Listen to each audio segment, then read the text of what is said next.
This is a cigarette. Okay, I do a rollie because I'm not really much of a smoker. You know, I got that, my drink, and I'm good. Okay? Alrighty. Now we're going to talk about,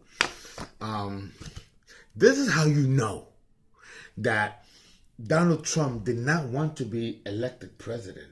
He didn't really want to win. He just wanted to, be a trickster, play the game, stir things up, and maybe to the publicity get himself, deals and cuts because, he's a businessman. He's a businessman. This is what he does. Unfortunately, to his surprise, he won. And he did not expect to win. Please do not smoke. Smoking is bad. I'm 50 years old. And I'm also, I have a host of things going on with me. So trust me, this helps me. But I wish it was weed. That I'm not going to smoke at this time in the morning because then I have to do my other work later on. But listen, let me tell you. Donald Trump did not want to win. You can tell because when they did, when Hillary Clinton conceded and called them and gave him the presidency, the nominee, conceded to him, he wasn't really surprised. Did he look surprised to you? He looked almost shocked. See, I'm a Virgo, and we Virgos are very discriminating, and we are very careful in our observations. Don't let the drug and drinking and smoking fool you. We are extremely focused people. Nothing really sways us. Although I cannot seem to burn the cigarette. But the situation is that I don't think he really wanted to win. He didn't want to win. But he won.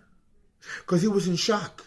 And then I know it was 2 a.m. and I know they were campaigning all day, all night, and for 2 weeks, But they should have been elated.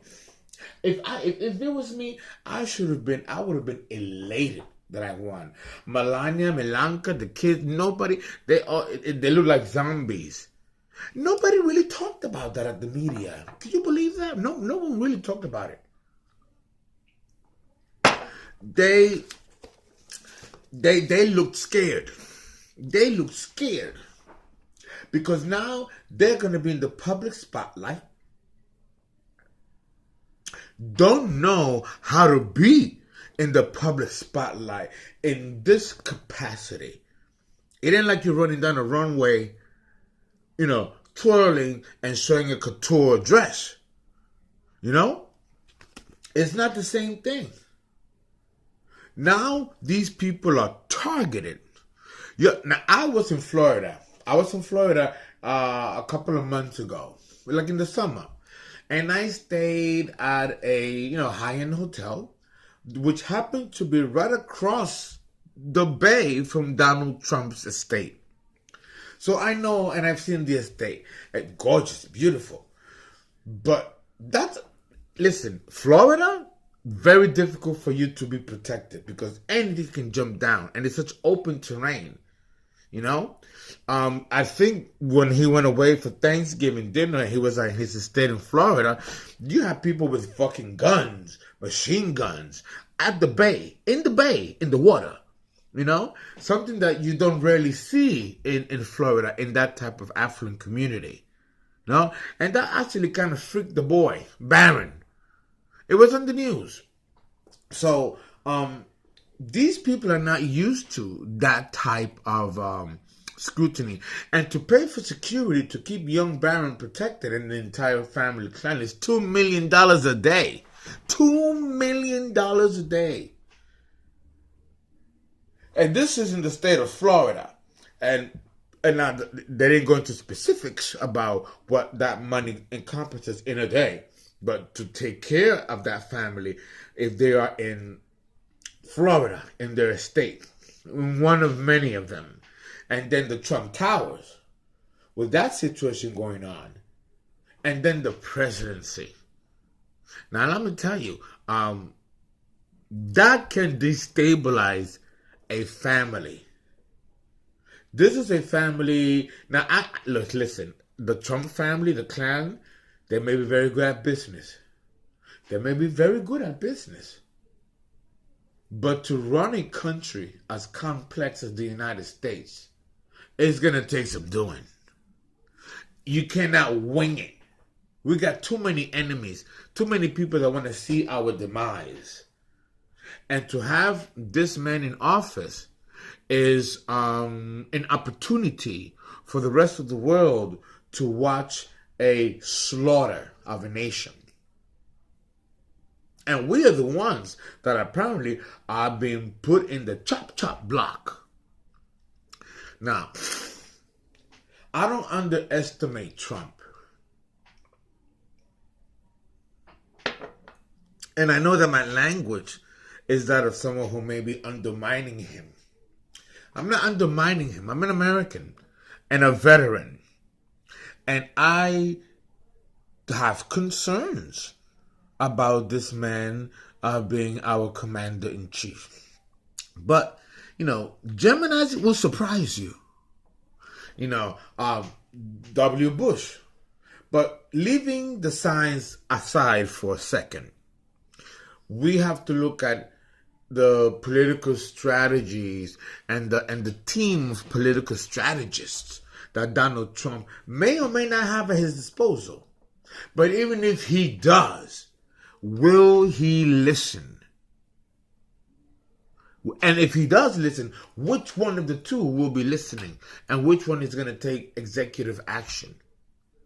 See, there are so many unknowns that you couldn't even put together an algebraic equation because it's too many unknowns.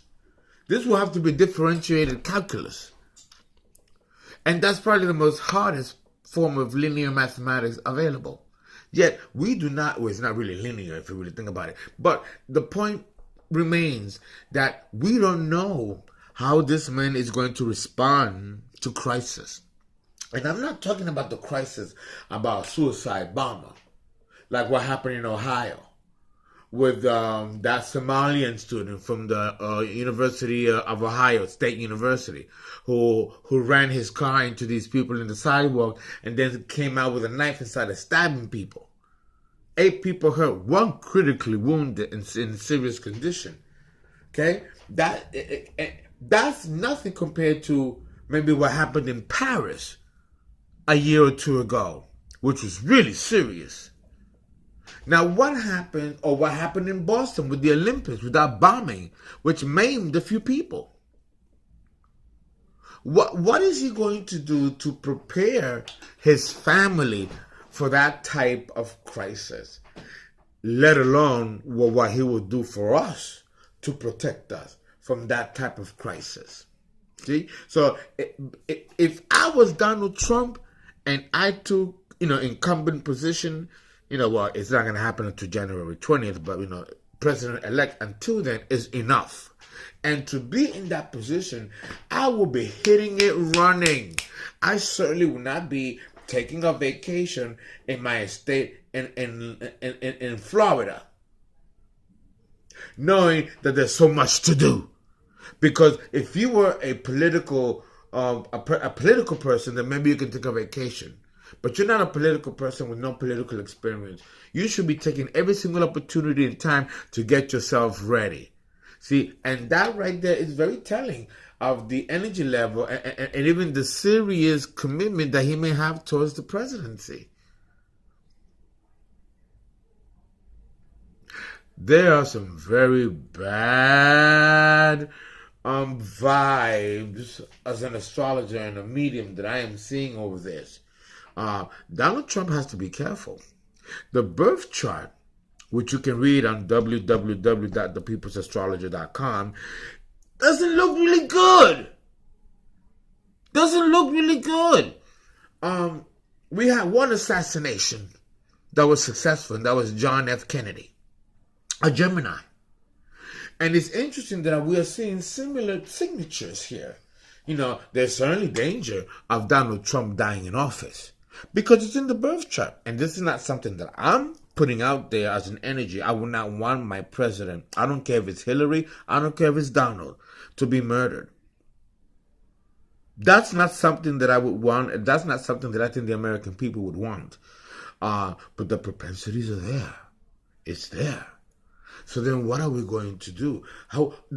Every single presidency, come on, let's be for real here, has had astrologers on their side.